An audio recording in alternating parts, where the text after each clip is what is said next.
Alors pourquoi je vous parle comme un père? Pourquoi je vous dis que je suis Dieu, que je suis le Père de l'humanité, que je suis votre Créateur? Parce que lorsque vous lisez le Nouveau Testament,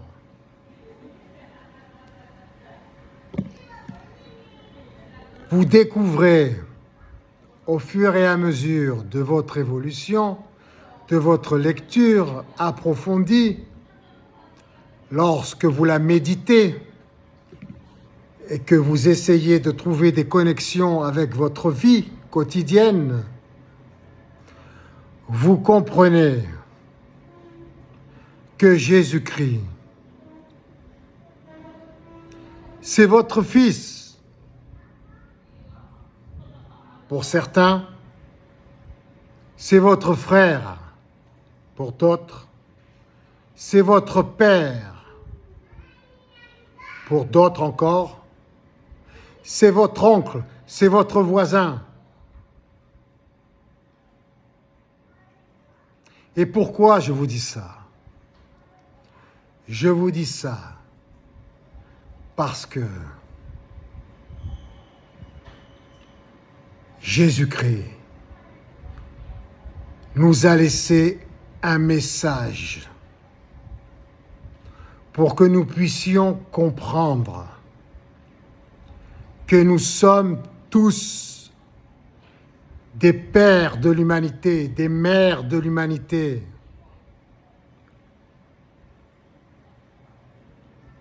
Qui essayons de trouver notre chemin jusqu'à notre royaume, jusqu'à notre trône.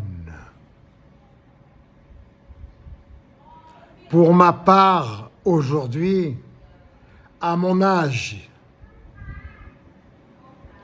et en relation avec mes expériences personnelles,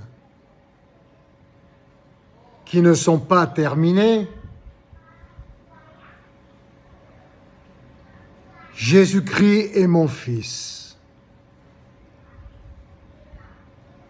Il m'a laissé un mode d'emploi. Il m'a dit, papa, quand tu viendras sur terre, fais attention à ceci, fais attention à cela, je l'ai expérimenté, regarde, relis mon histoire, l'histoire de ma vie. Regarde, il y a plein d'avertissements, il y a plein de conseils, il y a plein de bons exemples et il y a plein de mauvais exemples à ne pas suivre. Ne tombe pas dans les mêmes pièges que moi. Regarde, papa, où j'ai fini. Regarde, papa. Papa, c'est nous tous. Papa, c'est Dieu. Nous sommes tous Dieu.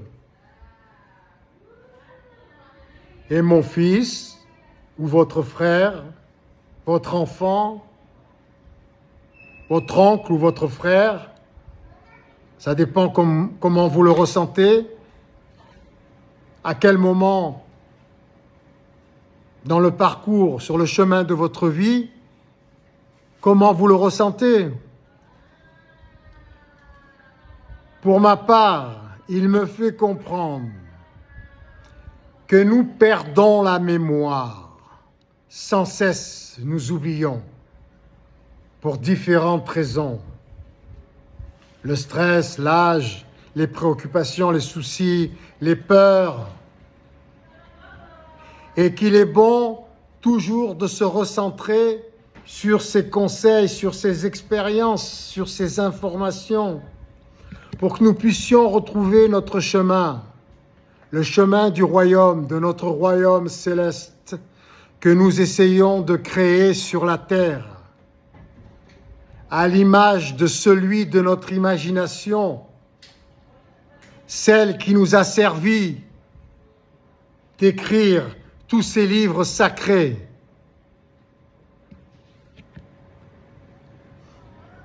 Et nous oublions sans cesse. Mais rassurez-vous, c'est normal. Tel est le principe des atomes dans la physique quantique. Les atomes eux-mêmes les particules élémentaires originelles,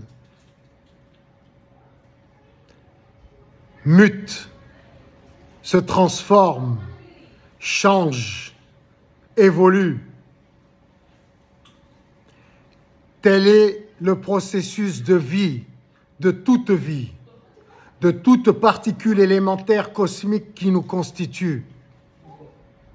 Et il y a un seul chemin pour retrouver notre royaume, celui de mon Fils, Jésus-Christ.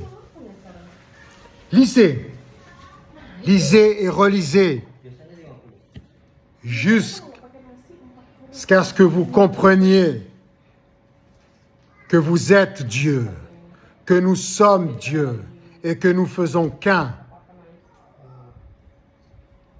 dans l'univers.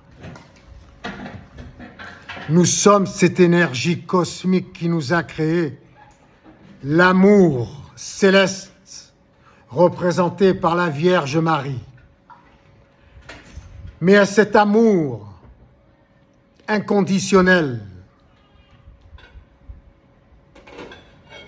il lui fallait un Saint-Esprit pour la guider, pour le guider, pour nous guider, en la personne de Joseph, le papa adoptif de Jésus-Christ, l'époux de la Vierge Marie, l'amour céleste, l'amour cosmique, et Jésus-Christ, leur enfant, l'univers, notre univers. Nous sommes des enfants de l'amour cosmique, la Vierge Marie, et du Saint-Esprit, notre Père, Joseph, sur la terre.